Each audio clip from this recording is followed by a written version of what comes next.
By 2036, it's estimated there'll be 43,000 more people living here in Moreland. And they're all going to need to move about. To walk, cycle, drive, bus, tram, train, use shared vehicles, and whatever technology emerges next. Smart, effective transport is vital. So Moreland Council has plans to help keep us moving now and into the future. Our road network is already congested and more cars will only make that worse. We need to limit the number of additional cars travelling and parking around our city if we want to keep our quality of life or make it better. Building wider or more roads isn't the answer.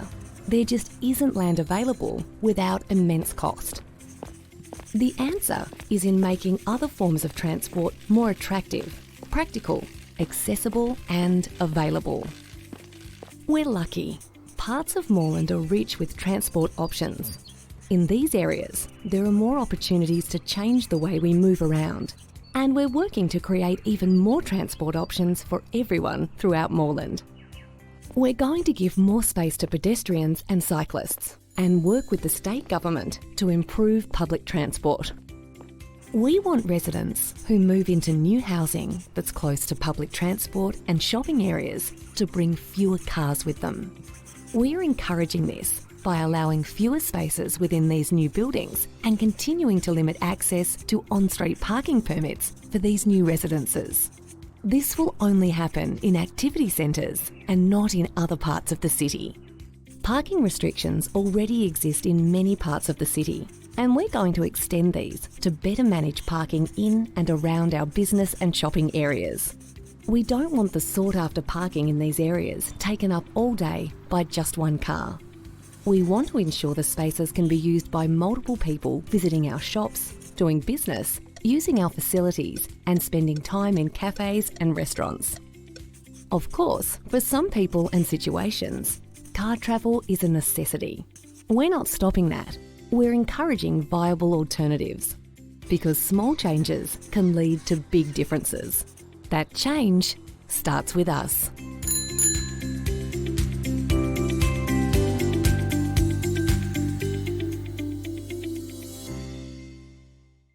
Victoria's population is growing, and Moreland is growing too.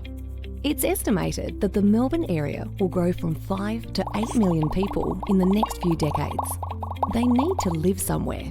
Some will choose to live here in Moreland. It's a great place to live. Moreland Council knows the challenges and opportunities that this increase in population brings. With 43,000 more people living here by 2036, there are important things to consider, plan for and act on. Things like housing, transport, our open spaces and managing the impacts of construction activity. 43,000 new people, or around 18,000 new households, means taller buildings or more buildings on existing blocks. This is not what many of us are used to, but lifestyles are changing and we need to adapt.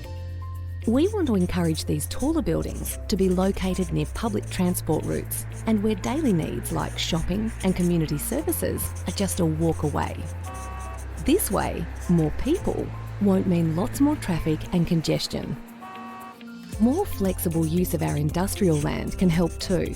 Some land can change to accommodate new work and local jobs, and some can provide housing for more people. We are also looking at ways that some housing can remain more affordable. Council is actively buying property to improve and purchase new parks and open spaces for all residents to enjoy. This is about thoughtful planning for a great future for everyone. The things we love, the vibrant and thriving shopping areas, our great heritage areas will still be here. But changes need to happen. We want to make sure that any development is of high quality and improves livability. So we're making decisions based on research, data, world's best practice and consultation with the community. Together, we can continue to make Moreland a great place to live for our long-term residents, our new arrivals and for those who'd like to live here in the future. Moreland, one community, proudly diverse.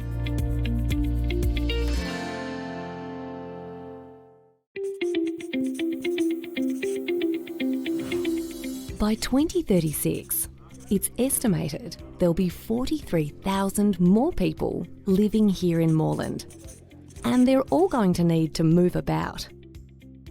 To walk, cycle, drive, bus, tram, train, use shared vehicles, and whatever technology emerges next. Smart, effective transport is vital. So Moreland Council has plans to help keep us moving now and into the future. Our road network is already congested and more cars will only make that worse. We need to limit the number of additional cars travelling and parking around our city if we want to keep our quality of life or make it better. Building wider or more roads isn't the answer. There just isn't land available without... Good evening, councillors, members of the gallery, and to our viewers live streaming tonight's meeting. My name is Councillor Natalie Aboud and I am the Mayor of Moreland City Council.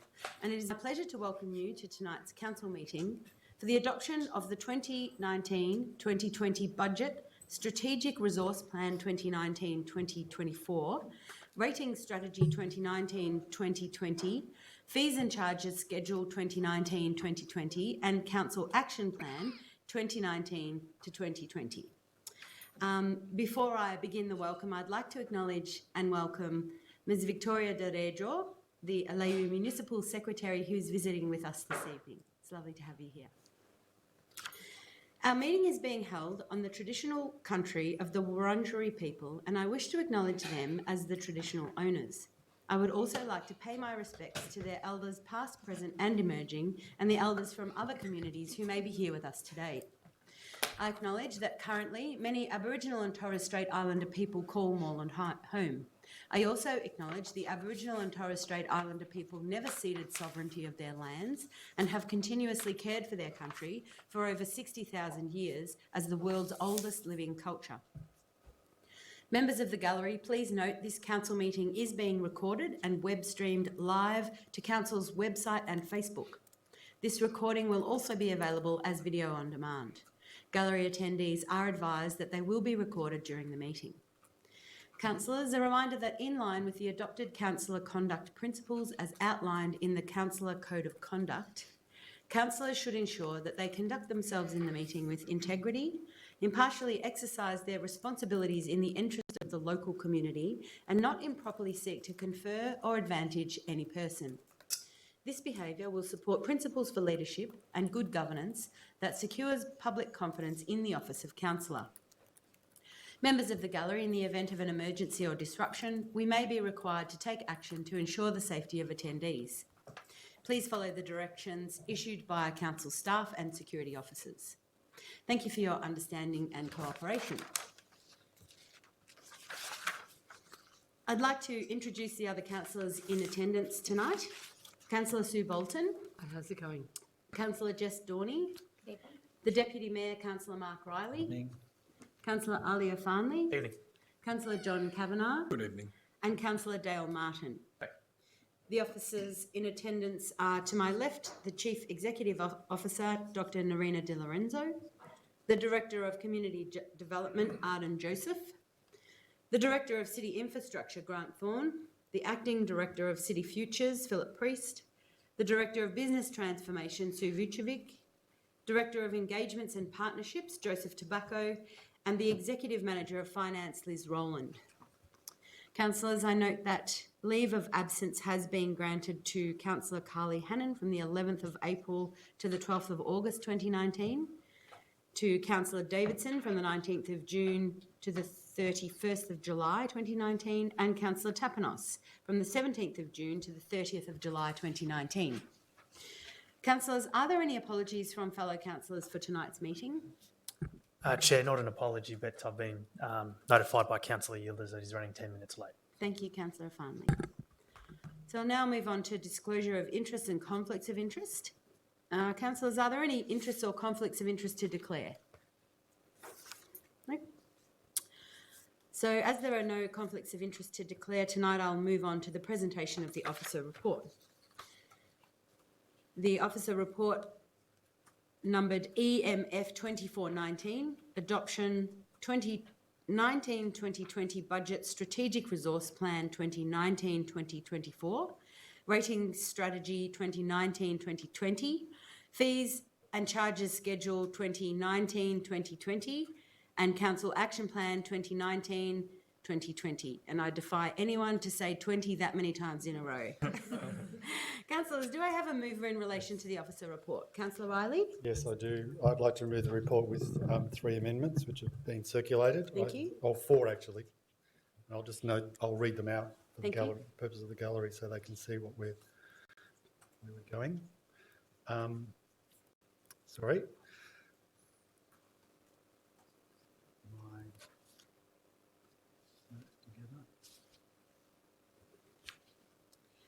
Just for the people in the gallery, there's been a bit of last minute movement on this, so we just make sure that we have the right words here so that everybody knows what's happening.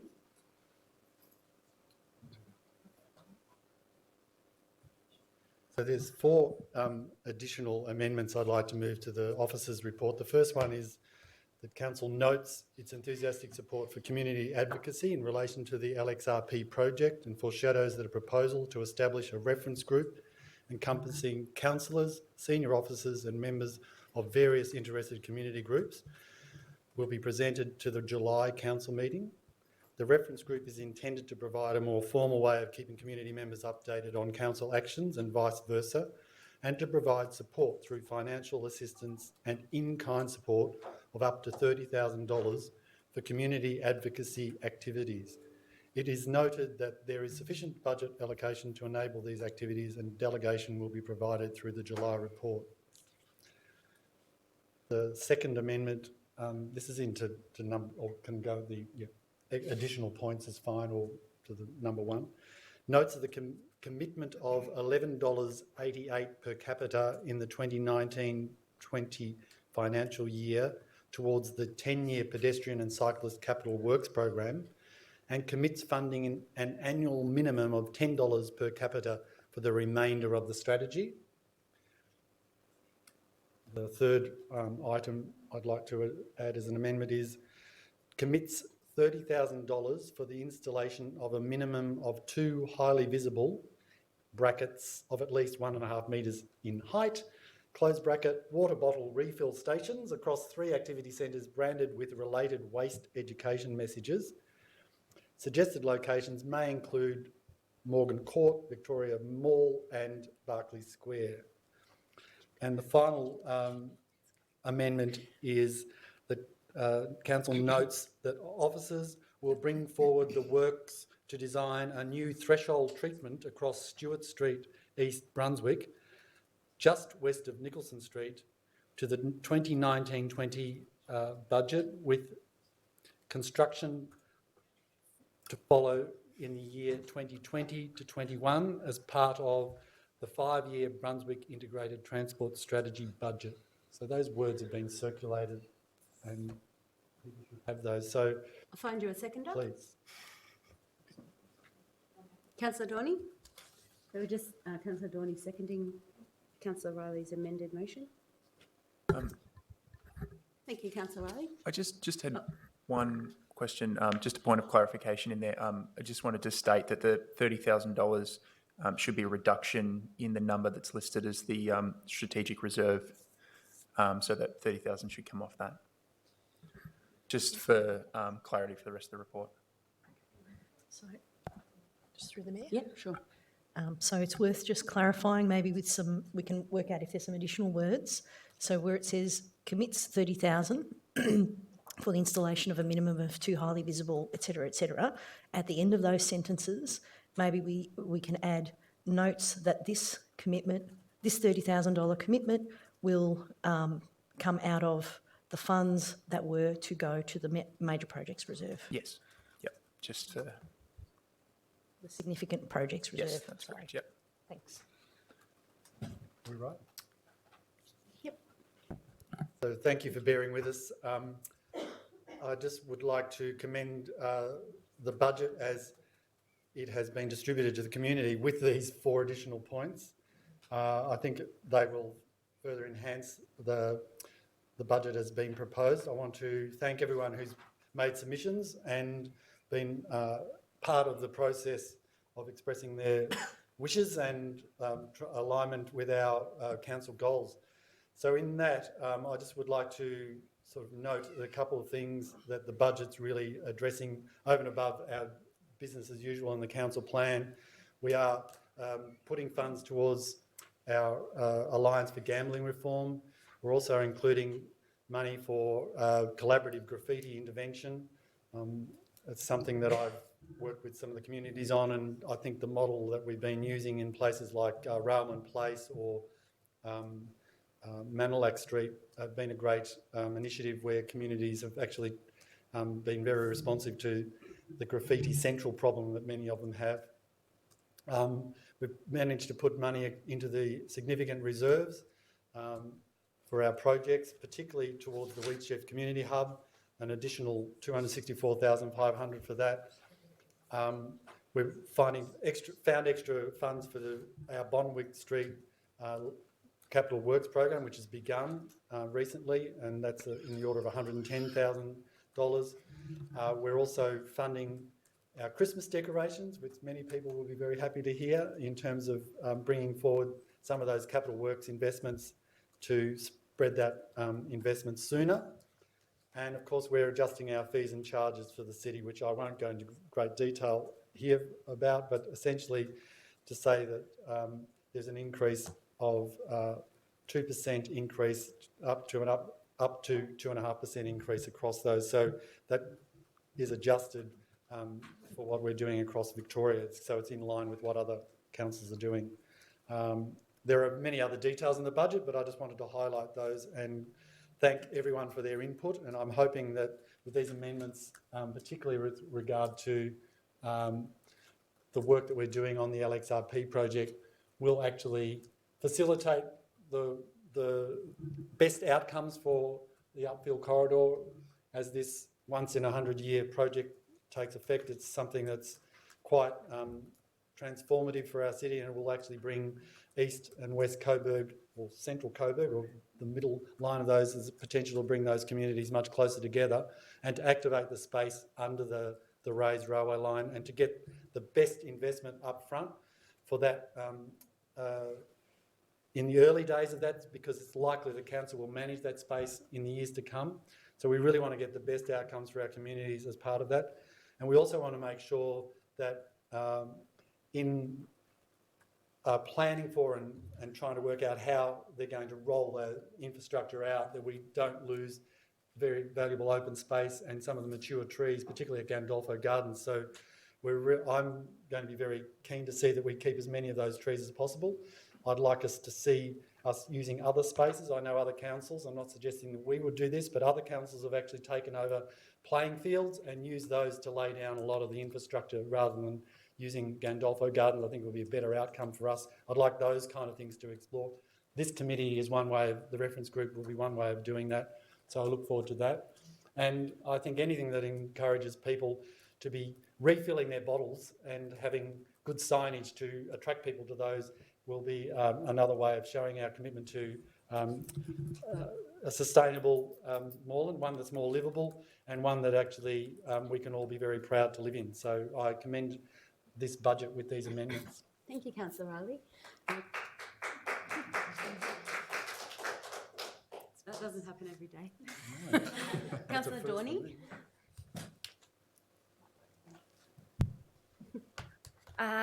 So it's a huge budget, and I really commend, our CEO and all of our officers in the fabulous work in getting, taking us to a place of really good financial position.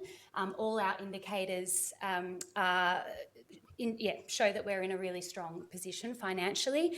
We've got, as well as addressing a whole heap of projects and infrastructure and programs across the next year, we're also able to put away, I can't remember the figure, but there's a significant amount going into our significant projects fund, which will allow us to deliver on things like the Wheatsheaf hub moving forward and helping to make sure we've got, a good amount of money to those really big infrastructure projects. I would just like to note just a few things. It's really demonstrates our strong commitment to helping cool our city and address urban heat island effect with us planting 5,000 trees a year and really committing to that. The budget's really supporting FOGO rollout, so that's allowing people to put food waste into the green bin and to get a green bin at no additional cost if they have a council collection service. So that's allowing us to create soil instead of driving up emissions and sending our food waste to landfill. So that's really great, and supporting our farmers to be able to grow the food that we eat as well. So it's really exciting to be able to pass a budget that's supporting that. The amendment, I thank the community for their participation, both at the start in helping sort of we had to go with participatory budgeting through an online process at the start of our budget consultation, and then we've had further submissions. I think that these amendments tonight address those submissions really well and have found a good common ground in how we work with the community and enable these great things, such as some really enhanced best outcomes with the LXRP project, and also looking at just bringing forward one of our capital works programs around the Nicholson Street, Stewart Street, Blythe Street precinct. We've got East Brunswick Primary School, we've got Ceres and a few other community services and shops and things in that area. So we're going to have a lot more demand in that precinct in the years to come with some significant developments. So it's going to be good. We're just looking at bringing one of those pedestrian thresholds, moving it forward a year. Yep. Thank you, Councillor Dorney. Are there any... I've got an amendment. Yep. Councillor Bolton? In point 14, in the third line down, where we mention members of various interested community groups, I'd like to insert the words such as Upfield Corridor Coalition and No Scarrel Upfield Line, then the rest of it goes on. Is that acceptable?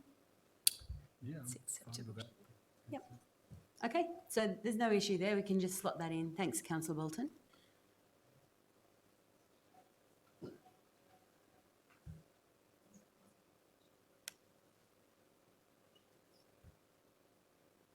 Is it NSUL? Is that the right? Is that? Yeah, that was on their letter that came through today. Okay. NSUL. It doesn't preclude other groups or individuals, but Just examples. but we should name the groups that have been active. Yes. So are there any councillors that would like to speak against this amended motion?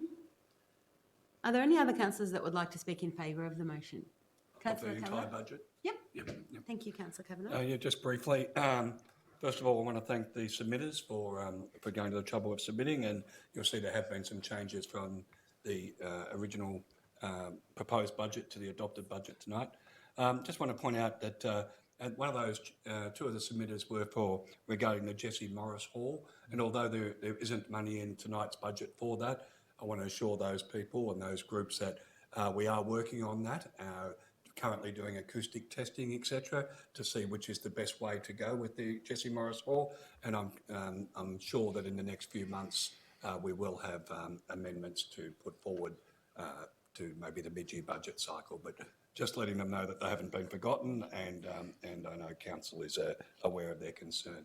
And just more generally to say, looking at page 15 of the budget, to see a capital works budget of $45.9 million, it's quite amazing. In my first budget, there was less than $5 million to capital works budget in 2005, 2006, and now we have a capital works budget of 45.9. And if you look at page 15, it itemises the big ticket items there. But from page 52 to 62, it's well worth looking through line by line, and we didn't used to have that detail in the early days. It's really great to have the detail of exactly, you know, what street is up for road reconstruction, what footpath is being intended to be constructed or redone in the next 12 months. It's really terrific to see that detail, and so I encourage people to look at that and congratulate the officers and councillors on a very good process. Thank you, Councillor Kavanagh. Are there any other councillors that would like to speak to the motion? Yep, Councillor Farnley. Thank you, Chair. I want to thank everyone that's made a submission as well to the annual budget for Moreland Council. Just a couple of headline items for me I wanted to call out. I'm really pleased to see, included in this year's Capital Works program, we're going to see $1 million put into Brunswick City Baths, 1.8 at City Oval. We've got a big master plan there to upgrade the facilities at that facility. $1 million going into Coburg Leisure Centre, improving the changing room, spa and sauna facilities. 1.5 million into Wheatsheaf, $1 million going into the Craigieburn Shared Path, and in particular $2 million going to Bonwick Street, where we're going to see a significant, fantastic upgrade up in Fawkner for both pedestrians and the community. And then 1.3 million going to Fleming Park Master Plan implementation works, and that's really important because those are the facilities that our sporting community and general community really utilise every weekend, every day. The sooner we can go out there and actually implement and improve those facilities, the better. And I'm pleased to see that work come through, because hopefully the next master plan that we implement will be Charles Martin Reserve up in Fawkner. So commend the officers for their work on preparing the budget. Thank you. Thank you, Councillor Farnley. Are there any other councillors that would like to speak? No? I'd just like to echo the sentiments of everybody that has spoken, and I'd like to just remind the people that made submissions to the budget that were unsuccessful that some of those things can actually be achieved without a submission without the submission being successful. So I'm sort of thinking specifically of the basketball court in Fawkner can be resolved fairly easily, and so just because something wasn't successful doesn't necessarily mean it won't be addressed. But I'd also like to make a comment about what feels like the elephant in the room. And I want everybody to know that I'm pretty sure that I speak for the whole council when I say that all of us agree with the position of the activists in the community that are concerned with advocating for great outcomes underneath what will be the Upfield Rail Corridor elevated railway. From the beginning, about 18 months ago, what we've focused on is outcomes. And I just want to stress that we support the work that you're doing 100%. I ran for council in this city because the city has a lot of activists in it, and I feel like I can support the role of those people in the community, and it's a tribute to what has been achieved in the city that the community is engaged, and the council, I think, tries to respond to that. So I guess I want to thank everyone, and I know there are a lot of people outside this room that are working really hard in that space as well. But the other thing that I wanted to mention is just that I'm sure that there's not a person in the room here or over there that wants to see those trees gone, and I'm sure there's all of us would love to see an elevated veloway. I think that I can't stress enough how much I think we're all on the same page, and I hope that's the case. And I'd like to just make a public statement about the fact that I wasn't at the Sunday meeting, but what I was doing was getting on a plane to go to Canberra, and we had some great wins up there. Some of us flew up to Canberra and we supported, neighbouring councillors to lobby councillors from all around Australia to, adopt support motions about declaring a climate emergency and all kinds of really important stuff. So even when we're not showing up to the community meetings that might feel important to you, we're not at home on the banana lounge drinking a pina colada. And so I thank you all for your work, and I will continue to support what's happening for outcomes for all of us in the city. So I guess now I can thank you. I'd like to welcome Councillor Yildiz to the chamber, and I guess I can put that to the vote. So all those in favour? Against? I declare that carried. Councillor Yildiz, can I just check, did you want to abstain from the vote since you weren't here for the discussion? There's been a couple of slight amendments. Yep, happy to abstain. Okay. So, councillors, I'd now like to declare the council meeting closed, and thank you all who attended, and thank all of the viewers at home and the advocates and activists in the community. Thank you.